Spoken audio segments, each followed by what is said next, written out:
Hello बच्चों, आज हम लोग पढ़ेंगे क्लास 10th क्लास का केमिस्ट्री का एक बहुत इंपॉर्टेंट टॉपिक है कार्बन एंड कंपाउंड। ठीक है, तो इस चैप्टर से आपको अपने एग्जाम में लगभग 7 से 8 नंबर के क्वेश्चन आएंगे। तो देखते हैं हम लोग बारीकी से इस चैप्टर के बारे में। ये चैप्टर आपको बहुत सारे एग्जाम में भी आपको काम आएगा। अब यदि आप जनरल कंपटीशन की तैयारी करते हैं उसमें भी आपको काम आएगा, वो भी बच्चे यहाँ देख सकते हैं। चलिए, इस चैप्टर में मेनली आपको दो चीजों के बारे में पढ़ना है। पहला आपको पढ़ना है कार्बन और दूसरा पढ़ना है उसके कंपाउंड के बारे में।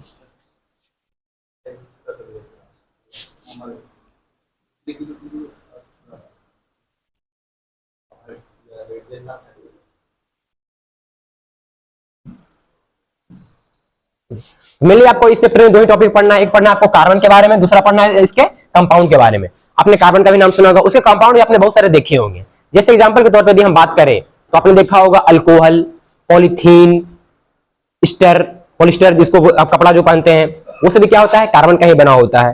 चलिए सबसे पहले हम लोग करते हैं डिस्कस कार्बन के बारे में, उसके बाद हम लोग डिस्कस करेंगे किसी और वीडियो में उसके कंपाउंड के बारे में। ठीक है, चलिए हम समझते हैं कार्बन के बारे में। आखिर कार्बन है क्या?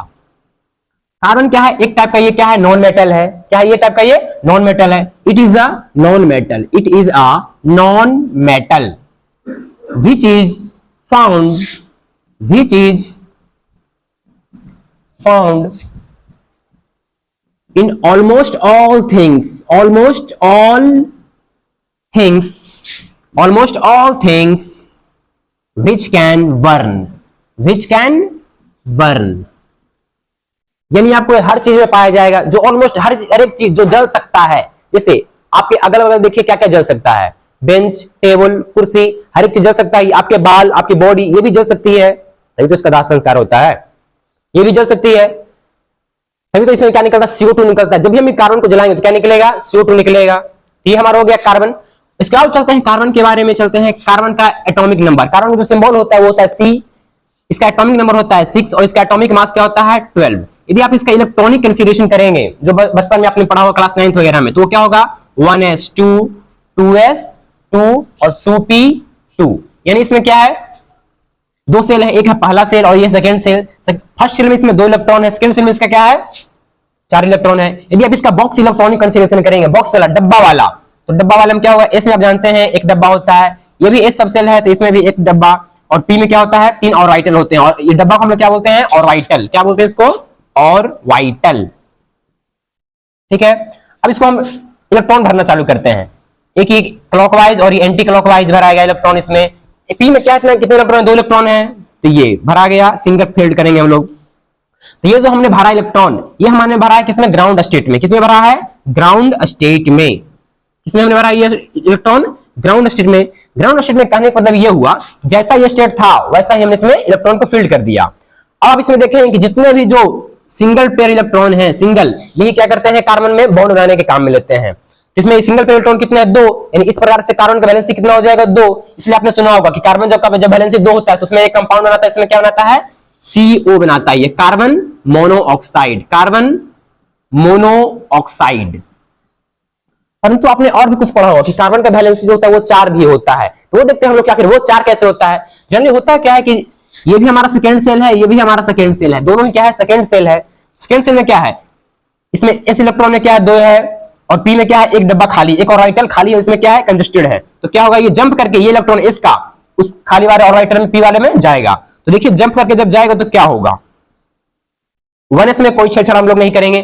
2s में क्या करेंगे हम लोग, एक इलेक्ट्रॉन यहां से जंप करके जाएगा 2p वाले में, 2p में जाएगा तो क्या होगा, तीनों में क्या हो गया, तीनों ऑर्बिटल में सिंगल फील्ड इलेक्ट्रॉन हो गया। अब इसमें देखिए, अब यहां पे देखिए आप लोग 4 इलेक्ट्रॉन हो गया सिंगल पेयर। अब इसका वैलेंसी यहां पे कितना हो गया, 4। तो कौन सा स्टेट में है ये इसको हम बोलते हैं एक्साइटेड स्टेट। क्या इसको बोलते हैं, एक्साइटेड, एक्साइटेड स्टेट। ठीक है, अब एक्साइटेड स्टेट में कार्बन का वैलेंसी कितना होता है, 4। जब भी कार्बन वैलेंसी 4 होता है तब वो क्या बनाता है, कंपाउंड CH4 बना सकता है, और क्या बनाएगा, CO2 बना सकता है। तो ये सभी कंपाउंड बनाएगा। क्लियर है ये।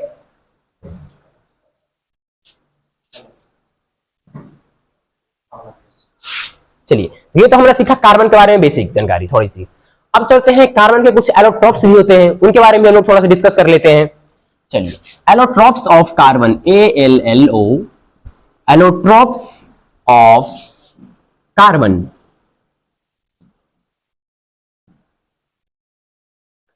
अब आपको जो अगला टॉपिक पढ़ना है इस चैप्टर में वो है एलोट्रोप्स ऑफ कार्बन। आखिर कार्बन के एलोट्रोप्स, सबसे पहले हम लोग सोचते हैं आखिर एलोट्रोप्स कहते हैं किसको। जनरली एलोट्रोप्स उसे कहते हैं जिसमें एक ही टाइप का क्या हो, एटम हो, उसी से वो कंपाउंड पूरा बना हुआ, उसे क्या बोलेंगे, एलोट्रोप्स। तो आपको इसमें तीन कंपाउंड के बारे में, तीन एलोट्रोप्स के बारे में पढ़ना है, कार्बन के एलोट्रोप्स। पहला आपको पढ़ना है ग्रेफाइट, ग्रेफाइट के बारे में। दूसरा आपको पढ़ना है डायमंड, हीरा। और तीसरा आपको पढ़ना है बकमिंस्टर फ्लोरेंस, बकमिंस्टर फ्लोरेंस। इसका जो फॉर्मूला होता है वो होता है C60।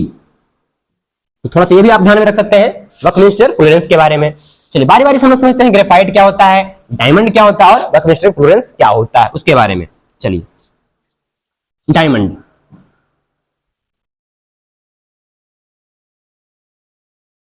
डायमंड आपने देखा भी होगा पेंसिल वगैरह में, इसके लिए हम लोग क्या करते हैं, राइटिंग के लिए करते हैं। तो डायमंड क्या है, एक टाइप का, ये क्या है, एलोट्रोप्स है। It is a allotropes, it is a allotropes. ऐसी बात नहीं है कि सिर्फ कार्बन का सिर्फ तीन ही एलोट्रोप्स होता है, और भी बहुत सारे एलोट्रोप्स होते हैं। जैसे एग्जांपल के तौर पे आपने और भी सुना होगा, हाल ये सुना होगा आपने, और क्या क्या सुने हैं एलोट्रोप्स के बारे में, सुनाते हैं जैसे एलोट्रोप्स।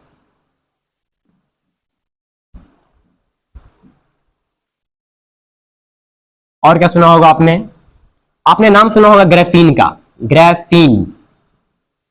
ग्रेफीन क्या होता है, ये भी एक टाइप का एलोट्रोप्स है कार्बन का, इसका बैटरी वगैरह बनाया जाता है।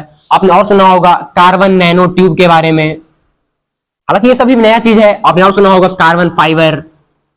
ये सब जो चीजें हैं आपको किताब में नहीं पढ़ने का, परंतु ये भी क्या है, कार्बन का ही एलोट्रोप्स है। ग्रेफीन, कार्बन नैनो ट्यूब और कार्बन फाइबर। आपने हाल ही में सुना होगा कि एक जो समरसीबल था, जो टाइटेनिक को, ये टाइटेनिक का जो मलबा उसको देखने के लिए जा रहा था समुद्र में, वो क्या हो गया, फट गया था। ठीक, उसका जो बॉडी था वो उसी का बना हुआ था, कार्बन फाइबर का। ये भी क्या एक टाइप का एलोट्रोप्स है। ठीक है, चलिए अब हम लोग पढ़ते हैं ग्रेफाइट के बारे में। आखिर ग्रेफाइट है क्या।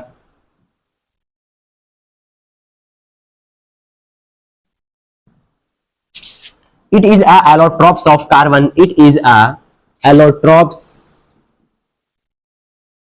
of carbon. ये क्या है, एक टाइप का एलोट्रोप्स है कार्बन का। और इसमें क्या होता है, यदि आप पॉइंट वाइज बनाएंगे तो क्या होगा, ये इलेक्ट्रिसिटी का क्या है, गुड कंडक्टर है। तो हम लिख सकते हैं इसमें क्या है, ये it is a good conductor of, it is a good conductor of electricity, conductor of heat and electricity, heat and electricity. इसका हम लोग कई बार क्या करते हैं, ये एज ए ग्रीसिंग का भी काम करते हैं। जैसे ग्रीसिंग का काम क्या होता है, फ्रिक्शन को लेस करने के लिए। तो इसका भी जो काम होता है ग्रेफाइट का, वो क्या होता है, फ्रिक्शन को लेस करने के लिए। इसका हम लिख सकते हैं it is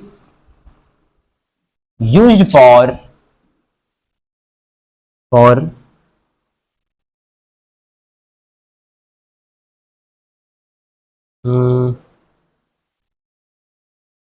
reduce reduce the friction, reduce the friction,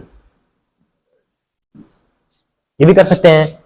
और ये क्या होता है, इसका जो मेल्टिंग पॉइंट और बॉइलिंग पॉइंट होता है वो क्या होता है, it's melting point, it's melting point, melting point and boiling point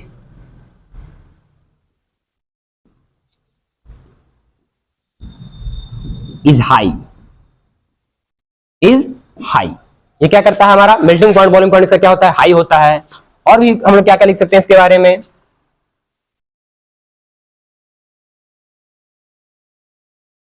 it is a layered structure, it is a layered structure. इसका जो स्ट्रक्चर होता है वो क्या होता है, लेयर्ड होता है। लेयर्ड का नहीं मतलब एक तरह के ऊपर दूसरे तरह, दूसरे तरह के ऊपर तीसरे तरह, इस टाइप का ये होता है। चलिए हम लोग देखते हैं आखिर इसका स्ट्रक्चर होता कैसा है। इसका स्ट्रक्चर कुछ इस प्रकार का होता है।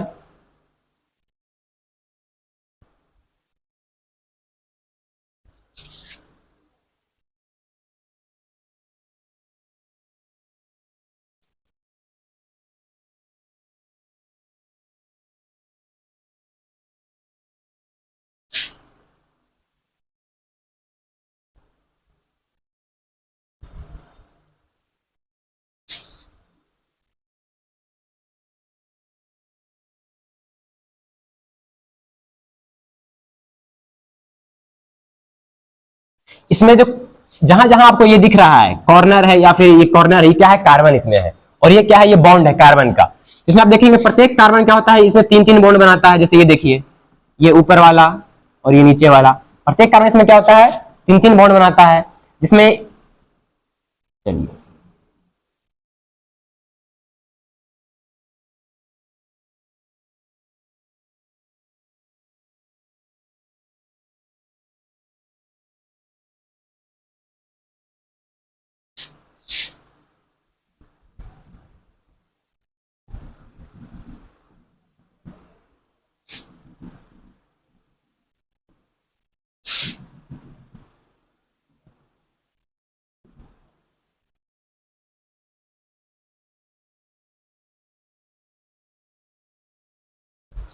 आप इसमें प्रत्येक कार्बन को देखिए, क्या है, ये तीन तीन बॉन्ड बना रहा है, जिससे कारण इसका जो एक बॉन्ड है वो क्या है, एक बॉन्ड, इसका जो एक इलेक्ट्रॉन है वो क्या है, फ्री है। एक इलेक्ट्रॉन इसका क्या है, फ्री है। और जो वही एक इलेक्ट्रॉन फ्री है वही क्या करता है, इसमें इलेक्ट्रिसिटी को कंडक्ट करता है, वही इलेक्ट्रिसिटी को क्या करता है, ट्रांसफर करता है। क्योंकि आपने इलेक्ट्रिसिटी का डेफिनेशन पढ़ा होगा, क्या होता है, इलेक्ट्रिसिटी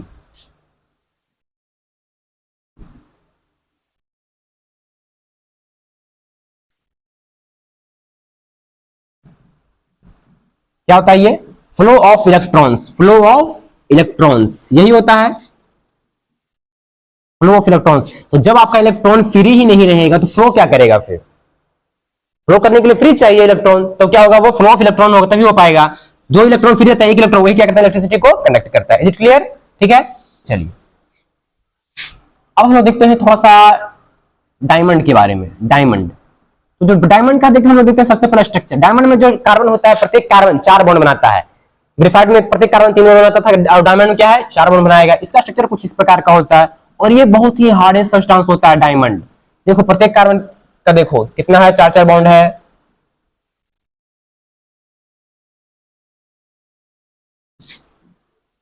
और डायमंड का जो होता है बॉइलिंग पॉइंट, मेल्टिंग पॉइंट, ये क्या होता है, बहुत ही ज्यादा होता है, बहुत सबसे ज्यादा हाई होता है, और ये सबसे ज्यादा क्या है, टफेस्ट सब्सटेंस माना जाता है। बात किया जाए यदि इसका इलेक्ट्रिकल कंडक्टिविटी का, तो ये इलेक्ट्रिकल को क्या, इलेक्ट्रिकल कंडक्टिविटी,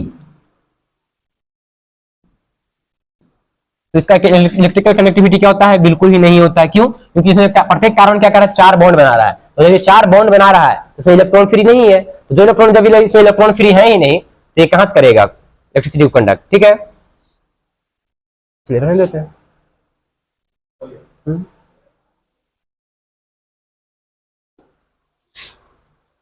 चलिए ओके, थैंक यू।